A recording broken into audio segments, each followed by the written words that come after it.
La historia universal del arte, tradicionalmente estructurada desde Occidente, no sería en verdad universal si no diera entrada al formidable episodio artístico de India, China y Japón. Pero no solo a las manifestaciones artísticas de estas tres grandes culturas milenarias, sino a todas las que en su entorno componen una constelación a modo de satélites deudores, desde Afganistán, Cachemira y el Tíbet, hasta Corea, sin olvidar hacia el sur Tailandia, Laos, Camboya, Vietnam o la isla de Java en Indonesia. Si hubiera que señalar un común denominador en el despertar del arte en Asia, este papel le correspondería al budismo, que desde la India se extendió hacia Oriente, siguiendo las peregrinaciones de los monjes budistas y la famosa ruta comercial de la seda, que a través del Turquestán tantos intercambios culturales y artísticos favorecieron entre Oriente y Occidente. Ello no excluye la importancia de otras religiones como el brahmanismo, donde Shiva, el dios constructor y destructor, se representa con 4 brazos característicos y aquí como bailarín cósmico, encarnando la energía eterna. Su culto se reconoce igualmente a través del linga o falo como dios creador que es.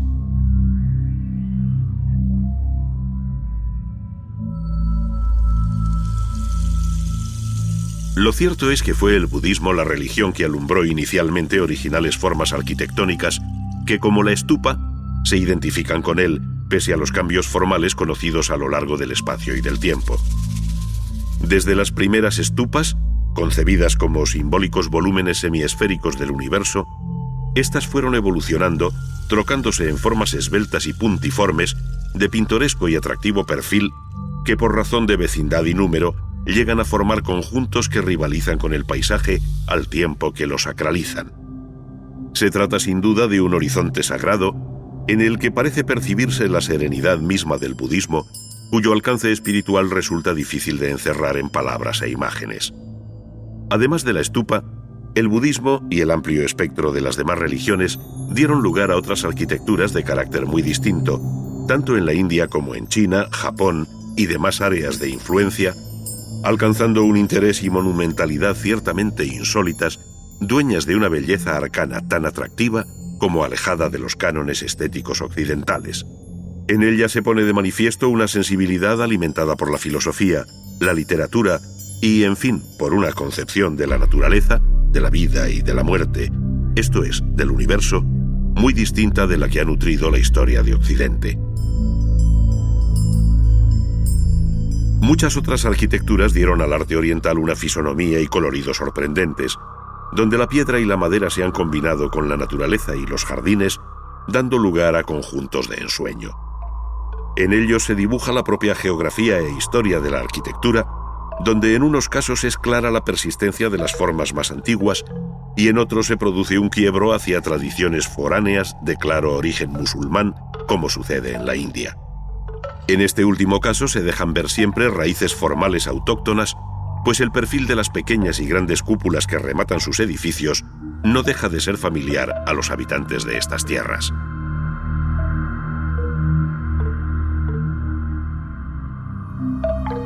Tanto la escultura exenta como el relieve, en sus más tempranos y depurados ejemplos, giran igualmente en torno a temas religiosos, de procedencia budista y brahmánica, en los grandes santuarios de la India.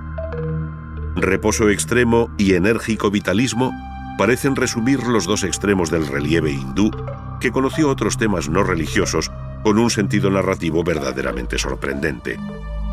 Así, algunas de las 120.000 estrofas del gran poema épico de la India, el Mahabharata, inspiró a muchos escultores cuyo nombre permanece en el más oscuro de los anonimatos, pero cuya obra resulta la mejor ilustración de una de las joyas de la literatura universal. Frente a esta ordenada disposición en frisos superpuestos, el famoso relieve de Mamalyapuram, en Madrás, que representa el descenso del Ganges, ofrece una visión más libre y espontánea donde se hermanan la religión, la naturaleza y el arte. Se trata de una de las obras maestras de la escultura de la India, que forma parte de un estanque sagrado, supuestamente alimentado por las aguas del Ganges, que un manantial precipitaba desde lo alto de esta enorme peña de granito. Dioses, hombres y animales se acercan a sus orillas, ofreciendo una rica variedad de actitudes y movimientos que parecen compendiar lo mejor del arte drávida de la época Pallava. Además de los relieves, donde hombres y mujeres se muestran en actitudes estereotipadas, de formas llenas y con un vigor que parece prestado por la naturaleza, hay que mencionar la escultura exenta, siendo este sin duda el verdadero reino iconográfico de Buda. Se produce aquí un cambio sustancial en la representación que el artista hace de esta imagen de culto, de tal forma que, abandonando el naturalismo, propone siempre una imagen idealizada. Sentado o en pie, con la disciplinada serenidad interna que evidencia aquella perfección espiritual y unión con lo absoluto, Buda se muestra meditando o predicando, según se desprende de la posición de sus manos o mudra. Todos, absolutamente todos los detalles, posturas y gestos, hasta el más nimio, están cargados de contenido, tienen su nombre y obedecen a un inmenso mundo codificado que requiere una verdadera iniciación. Ello dio lugar a una auténtica estética budista que en los retratos del arte Khmer alcanzó cotas de un idealismo difícilmente superable y donde la paz interior rebasa su propia belleza artística.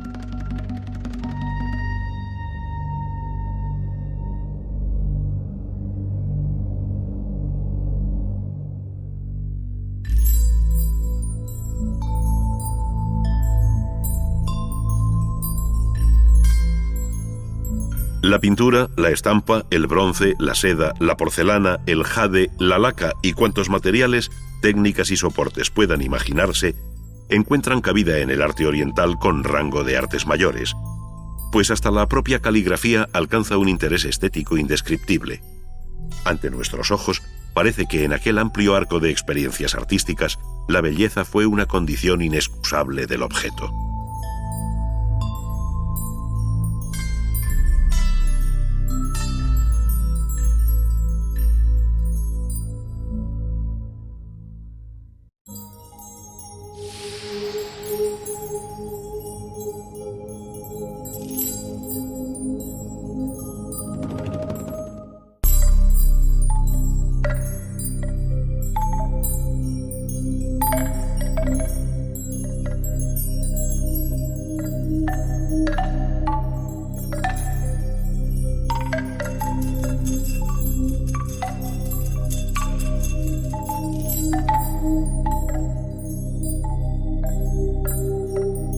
Si se dejan atrás los impresionantes testimonios vinculados a las milenarias ciudades septentrionales de Harappa y Mohenjo-Daro en el valle del río Indo, puede afirmarse que la historia del arte comienza definitivamente en la India en el siglo III a.C., con una dinastía, la de los Maurya, una capital, Pataliputra, la actual Patna sobre el río Ganges, un emperador, Asoka, y una religión, el budismo.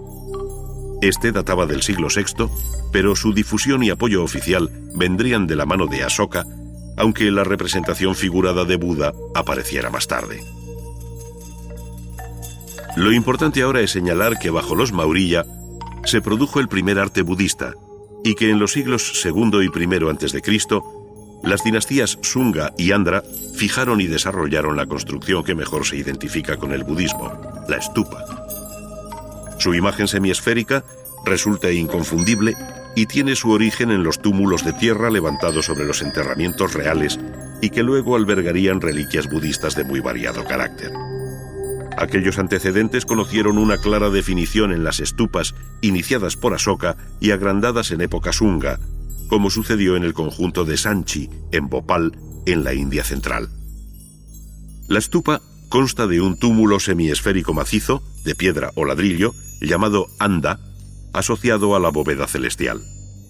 En la cima se sitúa el Dharmika, o pequeña plataforma donde viven los dioses por encima de la tierra, erigiéndose allí un curioso parasol o chhatra, símbolo de divina dignidad. La stupa aparece siempre rodeada de una cerca de piedra, o vedika, a cuyo interior se accede por 4 puertas monumentales en recodo, o torana, situadas sobre los 4 puntos cardinales, completando así el diagrama arquitectónico del cosmos.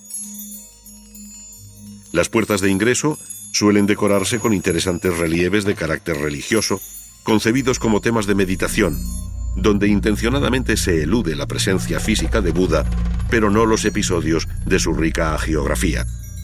Así, en la gran estupa de Sanchi se recoge, entre otros, el pasaje del sermón a los animales.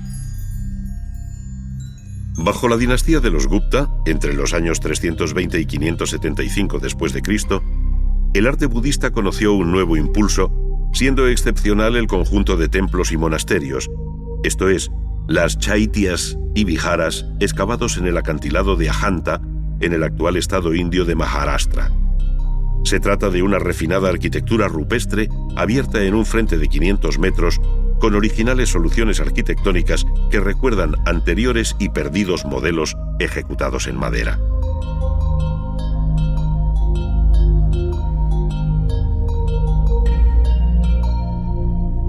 Las chaityas, con un pórtico de gran empaque, una generosa entrada de luz y ricos paños escultóricos sobre el atrio, tienen algo de estructura basilical abovedada.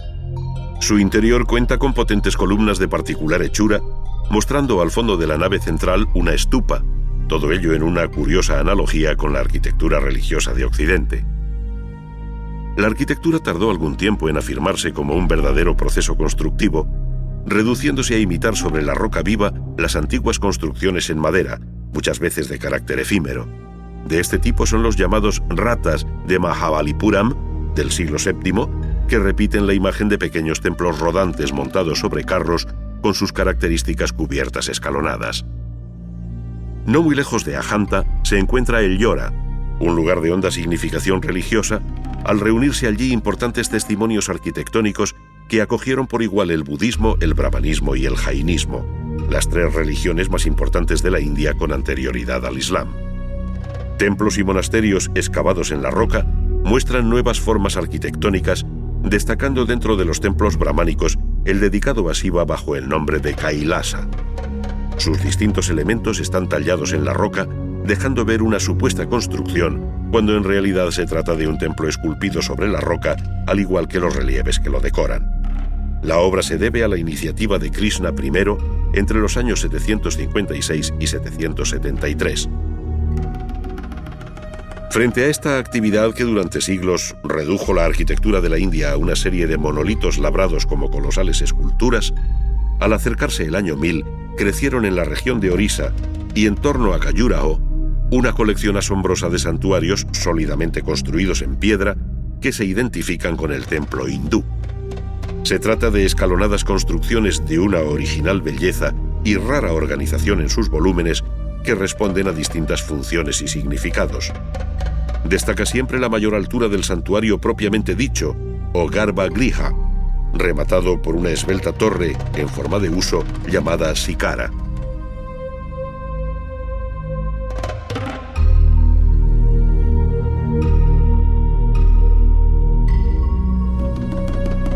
Todos estos cuerpos de arquitectura, tratados con un sentimiento repetitivo en sus elementos constructivos, se ven aliviados por una rica serie de relieves que recubren los exteriores, dando entrada a conocidas escenas de amor, donde el erotismo divinizado de los grupos enlaza con la energía creadora de la armonía universal emanada de Shiva y Vishnu, que con Brahma completan la tríada divina del vedismo.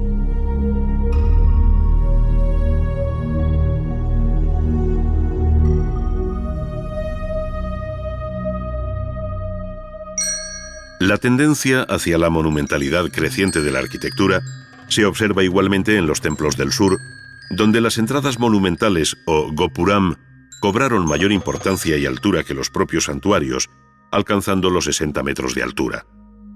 Los del templo de Kambaresvara, dedicado a Shiva, en Kanchipuram, se construyeron en 1509 por Krishnadevaraya.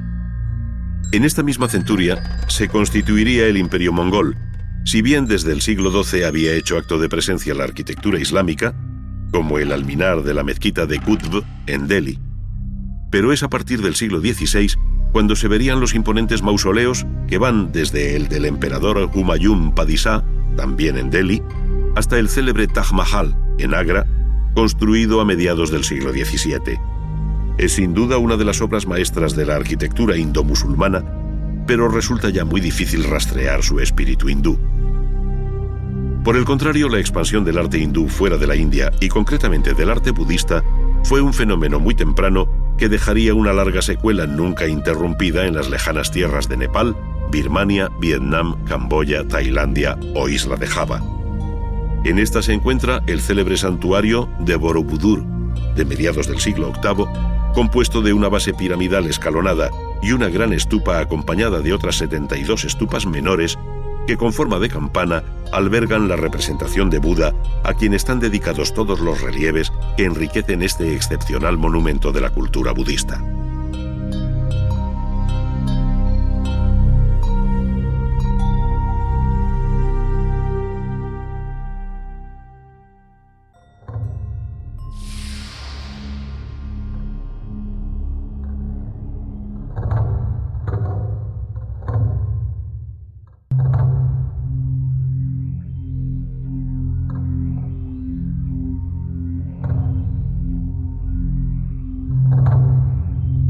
La imponente y serena imagen del gran Buda de Kamakura, fundida en bronce en 1252, habla muy alto, a pesar de su mutismo, de la importancia que alcanzó el budismo en Japón. La propia actitud de Buda, en su equilibrada paz y potente vida interior, parece visualizar algunos de los rasgos más sobresalientes de esta religión, que tiene en el santuario de Horyuji, en Nara, el más antiguo templo del budismo japonés. En el interior del Kondo, o Salón Dorado, recibe culto la tríada Saka, fundida en el año 623 bajo el período Asuka. Junto a él, y dentro del recinto monástico, se yergue su célebre pagoda de madera, de algo más de 30 metros, mostrando el atrevido y elegante vuelo decreciente de sus tejados.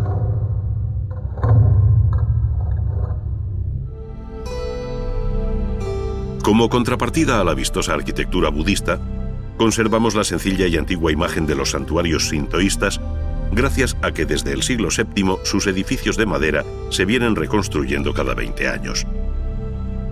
Sin embargo, el apoyo oficial del budismo fue creciente, y de aquí el empeño del emperador Shomu por construir el mayor monasterio budista visto hasta entonces, el Todai-ji de Nara, consagrado en el año 752 y tenido hoy por la mayor estructura de madera existente. Para su interior también quiso la más grande escultura de Buda en bronce, el Buda Vairocana. El monasterio de Todai-ji fue restaurado por el monje Chogen en los años finales del siglo XII, de quien nos ha llegado este excepcional retrato, obra cumbre de la escultura japonesa.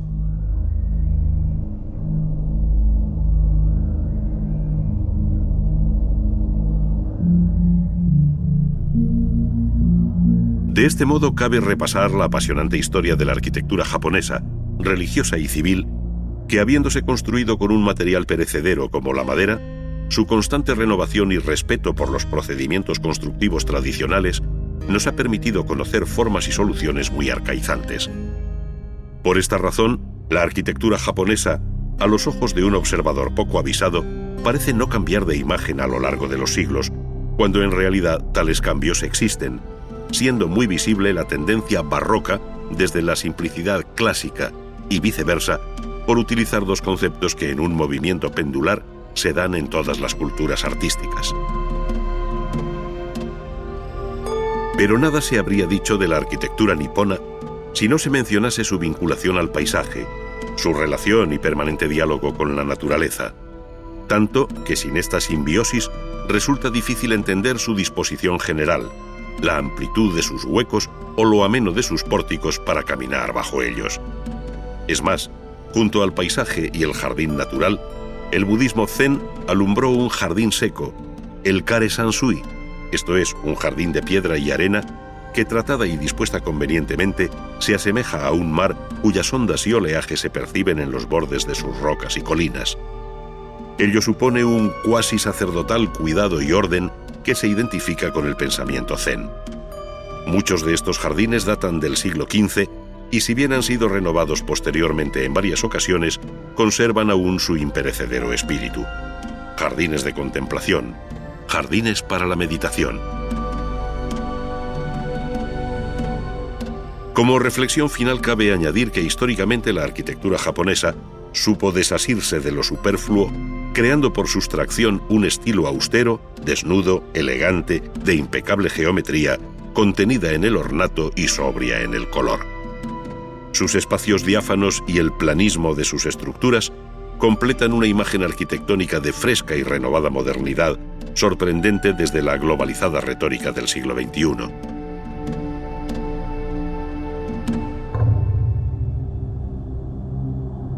Los pliegues más sensibles del alma japonesa se recogen muy probablemente en la pintura, pero sobre todo en el grabado.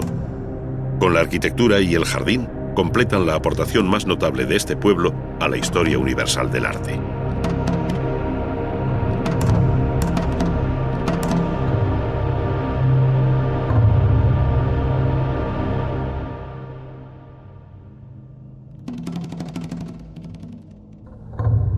Como no podía ser de otro modo, la primera pintura japonesa surgió en el ámbito religioso del budismo, inspirándose en aquel infinito universo que acabarían estereotipando mandalas de un modo muy gráfico.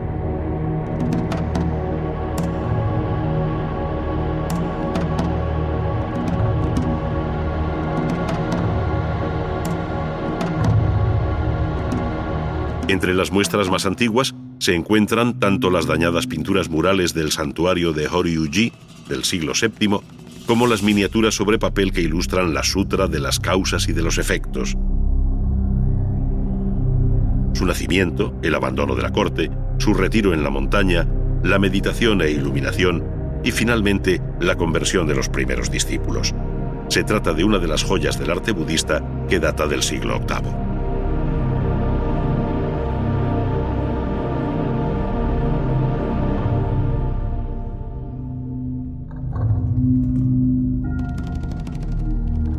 Otra de las obras maestras es la ilustración también de un emmaki, o rollo horizontal de papel, en el que se recoge la historia de Genji, de la primera mitad del siglo XII.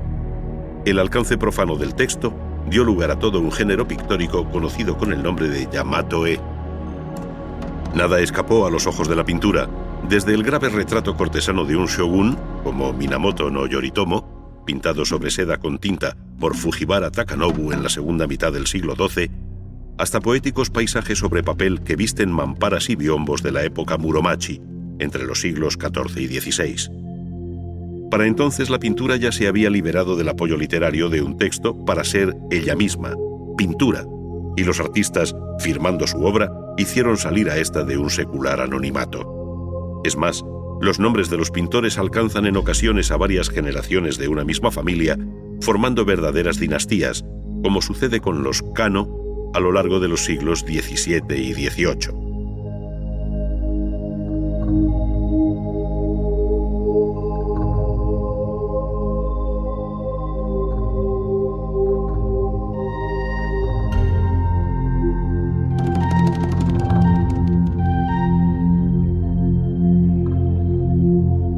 El grabado en madera, o xilografía, también hubo de independizarse del texto al que inicialmente acompañaba para erigirse en un arte mayor, como sin duda lo fue a partir de la obra de Hishikawa Moronobu, que trabajó en la segunda mitad del siglo XVII. A él se debe el carácter esencialmente japonés de la estampa, que de este modo se distanciaba de la influencia china, ejercida siempre en el campo de la pintura. El mundo del teatro, los retratos de los grandes actores, las costumbres, en fin, los temas grandes y pequeños de la vida diaria dieron lugar a un género conocido como ukiyo-e. Por otro lado, la técnica del grabado se fue haciendo cada vez más refinada y compleja hasta llegar en el siglo XVIII a las estampas de Suzuki Harunobu, donde cada color iba en una plancha diferente. Son los Mishiki-e o grabados polícromos.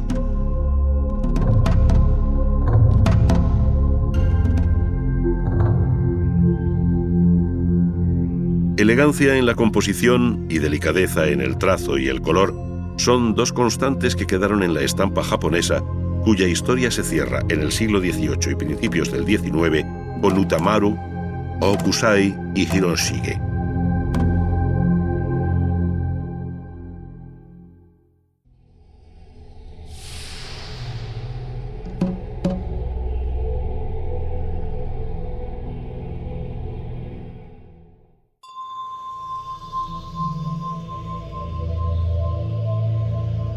Pocas obras son tan conocidas en el mundo entero como la Gran Muralla China.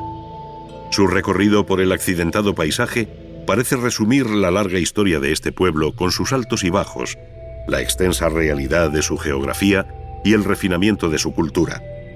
Iniciada en el siglo III a.C. bajo la dinastía Han para detener a los nómadas del norte, se terminó en aquella misma centuria por el primer soberano que llevó el título de emperador, Sin Se Huangti. A comienzos del siglo XV fue reconstruida en piedra con potentes torres por el emperador Yongle de la dinastía Ming, no coincidiendo en su recorrido con el trazado anterior y sobrepasando su longitud los 4.000 kilómetros. Esta serpenteante construcción que separa China de Mongolia mantiene una altura media de entre 8 y 10 metros con un grosor de algo más de 6 metros. Al mismo emperador Yongle se debe el renacimiento urbano de Pekín al trasladar desde Nankín la capital imperial. Él inició la llamada Ciudad Prohibida, con su ejemplar organización geométrica sobre el eje norte-sur, en el que surgirían entradas y pabellones sobre terrazas escalonadas en una secuencia de volúmenes, materiales y colores verdaderamente sorprendentes, bajo las inconfundibles y amplias cubiertas de perfil curvo que en ocasiones se duplican. Las tres grandes salas principales llevan los nombres de Tai Ho Tien, o Pabellón de la Armonía Suprema, donde tenían lugar las grandes ceremonias ante el trono imperial, el Pabellón de la Armonía Media, o Chong Ho Tien, y el Pabellón de la Armonía Protectora, o Pao Ho Tien, con la gran sala de audiencias. En ello se acusa la rigidez del ceremonial cortesano y el carácter inaccesible de la figura del emperador, cuya omnímoda autoridad fue ejercida durante siglos desde el interior de esta Tzu King Cheng, o Ciudad Púrpura Prohibida. Las habitaciones imperiales, los jardines interiores y una larga serie de palacios dentro de su recinto, protegido por un fuerte muro y un foso con agua, completan este conjunto enriquecido por los distintos emperadores de las dinastías Ming y Qing.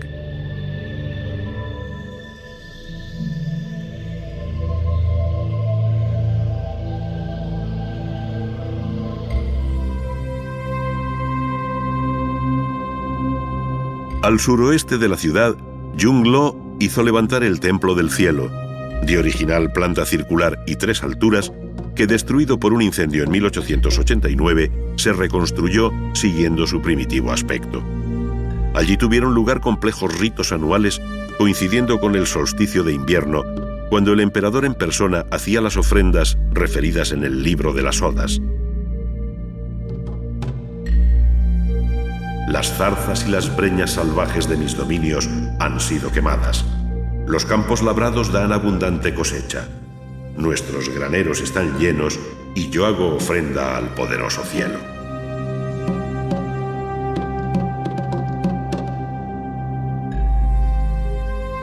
El budismo conoció su edad de oro en China entre los siglos IV y X, conservándose impresionantes testimonios de arquitectura y escultura rupestres en las grutas de Yungang y Longmen. Las figuras de Buda sedente hablan de aquel momento en que el confucianismo y el taoísmo se vieron temporalmente postergados por esta religión ecuménica que, procedente de la India, encontró firme apoyo en la dinastía Tang. Pero no solo fueron los templos excavados en la roca. La arquitectura religiosa en China ofreció un modelo inédito, la pagoda. Su imagen torreada resulta inconfundible en el paisaje por el escalonamiento y repetición de sus distintos cuerpos, que con el paso del tiempo se fue haciendo más esbelta y elegante. En su construcción se utilizó la piedra, pero sobre todo el ladrillo y la madera, alcanzando un gran refinamiento algunos ejemplos que han sobrevivido hasta nuestro tiempo, como la de Sakyamuni, de Fogongxi, en Xinxiang. Su planta octogonal multiplica los quiebros, luces y sombras, tanto vertical como horizontalmente, dando lugar a una atractiva torre que es en sí misma un auténtico belvedere sobre el paisaje. Por esta razón, no es de extrañar que en el siglo XVIII los paisajistas europeos incorporaran la pagoda a sus pintorescos jardines, soslayando el significado budista que alberga en su interior.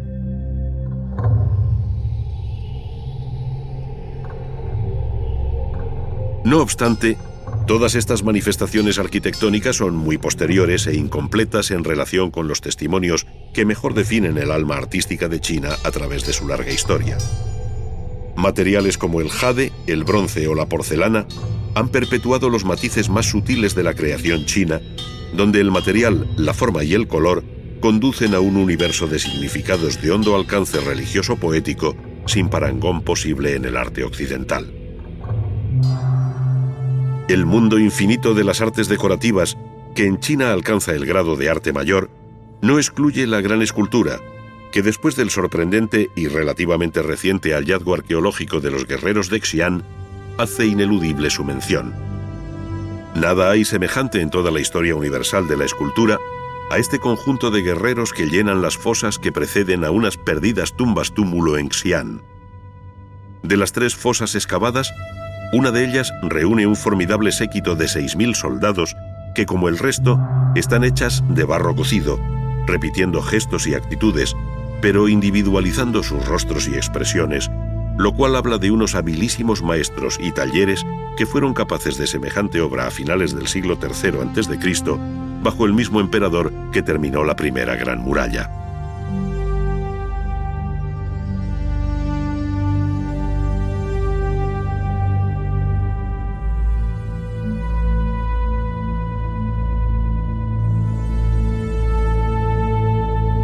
En la pintura es donde probablemente se encuentran los pliegues más delicados e íntimos de la estética china, a los que contribuye de forma decisiva los textos y la propia caligrafía que la acompañan. Pero la pintura también llegó a independizarse de cualquier mensaje explícito, de todo efecto meramente decorativo, para ser solamente pintura, pintura en sí misma, pura expresión cromática sobre papel o seda, prestando especial atención a la naturaleza. Esta se manifiesta de modo original a través de unas vivencias inéditas del paisaje entre real, imaginario y construido, donde los diferentes planos, alturas y profundidad de la mirada del pintor distan mucho de la perspectiva racionalizada y geométrica vista en la pintura occidental. El espectador, subyugado por aquella forma de concebir el paisaje, se siente atraído, movido a la contemplación, a la reflexión, interiorizando así la relación entre el hombre y la naturaleza, que resume todo un modo de concebir la existencia.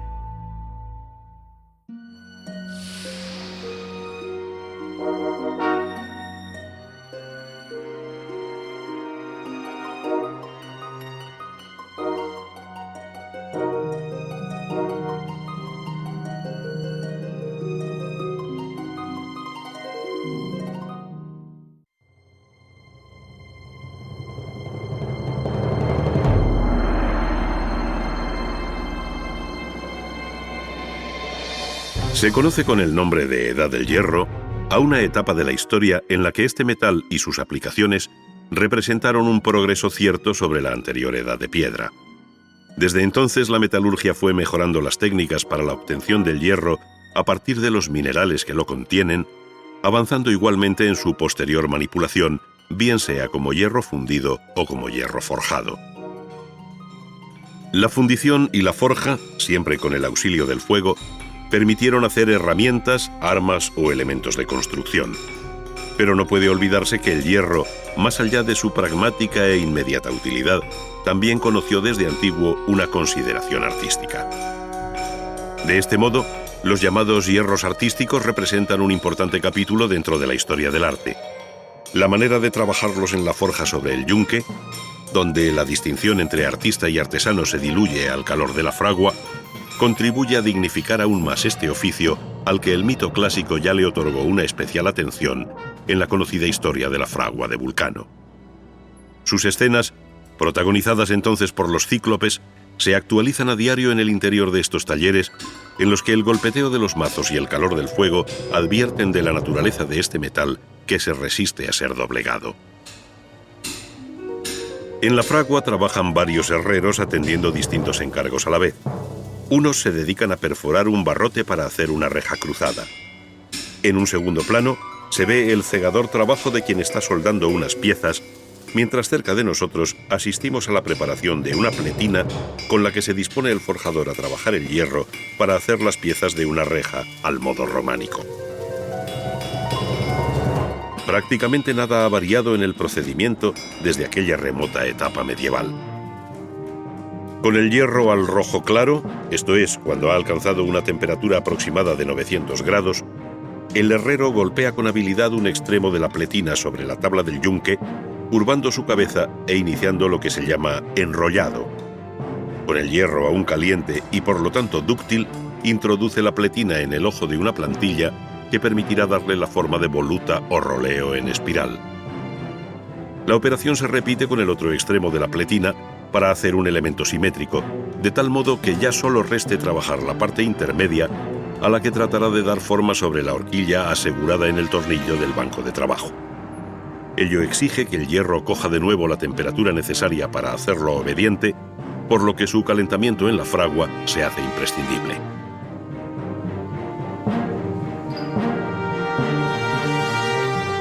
Poco a poco se van haciendo los adornos menores y las correspondientes abrazaderas que servirán para enlazar las piezas entre sí y éstas con el armazón y marco general. Con una pletina al rojo sobre la estampa o plantilla que el forjador ha fijado sobre el agujero cuadrado del yunque, se pliega golpeándola hasta embutirla y conseguir la forma de U cuadrada que una vez enfriada se retirará con una tenaza plana para abrazar todos los hierros hasta entonces sueltos. Otros trabajos menos delicados, como el doblado en caliente de un barrote, van completando la labor preparatoria de la reja. Entretanto, para montar los diferentes elementos que acompañan a los roleos, es aconsejable hacer previamente una caja metálica que sirva de marco en la cual ir colocando por orden todos los hierros forjados anteriormente. En el centro del fondo de la plancha se ha previsto un hueco para poder plegar luego la abrazadera central por su parte posterior, de tal modo que al extraer estos motivos con forma de Cs contrapuestas, salgan como una unidad para incorporarse al bastidor general. Allí se sumará a otras formas análogas hasta tupir la reja y producir el bello efecto que muestran estos hierros artísticos del siglo XII.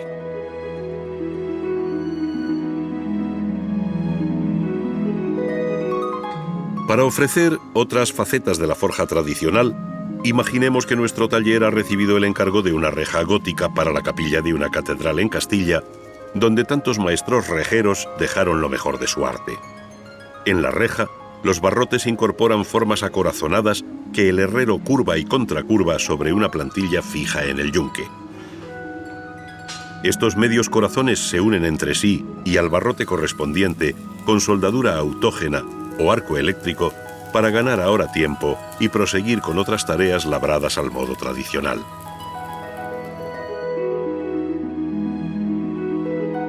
Cada uno de los barrotes lleva una basa que le servirá de asiento sobre el marco de la reja. Con martillos destajadores, martillos formones y de degüello, así como con estampas y tajaderas que se fijan sobre el yunque, se realizan una serie de operaciones tanto en caliente como en frío que dan forma a la basa.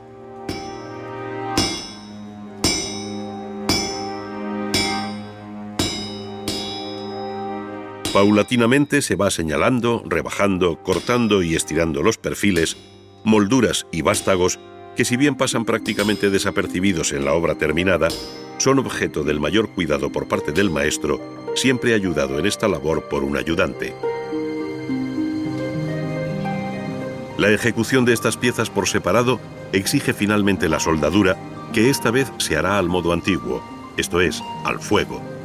Tras preparar las dos zonas de unión, lo que se llama cebar los extremos a unir, se calientan hasta que el hierro alcanza el color blanco, el punto máximo que puede alcanzar para ser forjado a unos 1400 grados.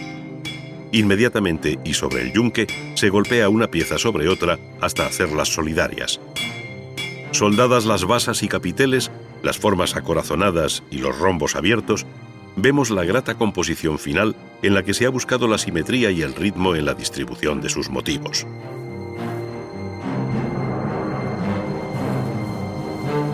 Restan otras muchas operaciones posibles al calor de la forja, como la de esta hoja enrollada sobre sí misma, que una vez labrada es repasada por el ayudante, eliminando la escoria, rebabas y asperezas producidas por la herramienta. Así como la operación del estirado disminuye la sección inicial de una pieza por el golpeteo que la alarga o estira, hay otra tarea igualmente frecuente con la que se inician muchos trabajos y conocida con los nombres de recalcado, acortado o retacado. Consiste en dar mayor sección a la barra en su extremo para hacer a partir de aquí otro tipo de labor. En este caso, el herrero recalca, conforma y afina una bola directamente sobre el yunque. Junto a las herramientas tradicionales han aparecido en la fragua otras más potentes que permiten al maestro trabajar con menor esfuerzo. Una taladradora, por ejemplo, horada gruesas secciones de hierro y acero, al tiempo que una fresadora elimina el material sobrante con la máxima precisión. A su vez, la soldadura autógena une las piezas más diversas de esta moderna composición que, rebasando la reja tradicional, mantiene su misión: cerrar dejando ver. Pero volvamos la mirada a la vieja forja por última vez. Veamos de nuevo el estirado de una barra de la que va a salir una forma sorprendente, pues estando al rojo y fija sobre un tornillo, el maestro le da varias vueltas con una palanca de torsión hasta conseguir esta curiosa punta retorcida.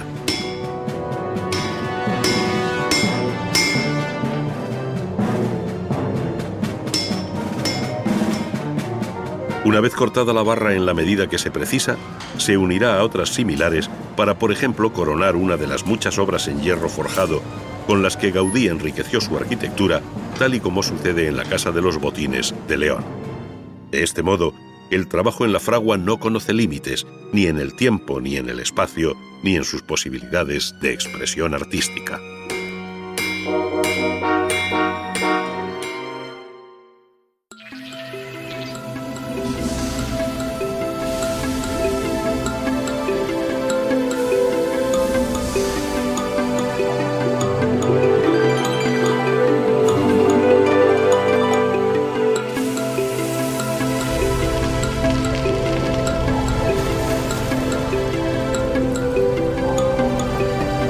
Bienvenidos a Ars Magna, un viaje por la historia del arte en 10 capítulos.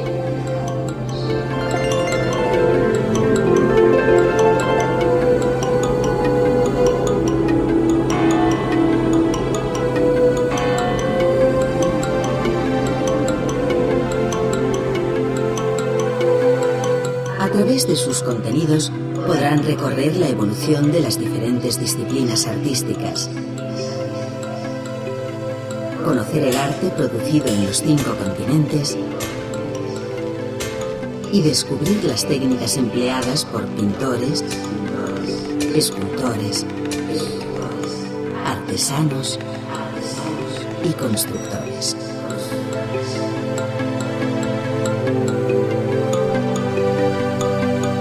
Disponen de 2 opciones de navegación: el acceso lineal, que permite visualizar los contenidos de cada disco sin interrupción alguna, y el modo interactivo, que posibilita la selección de secuencias audiovisuales en el orden apetecido.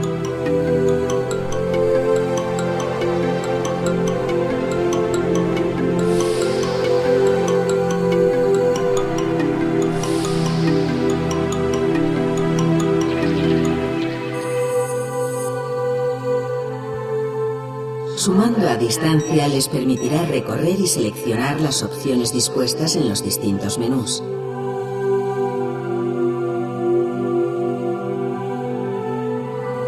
Interrumpir la secuencia elegida para acceder al menú o exposición audiovisual siguiente.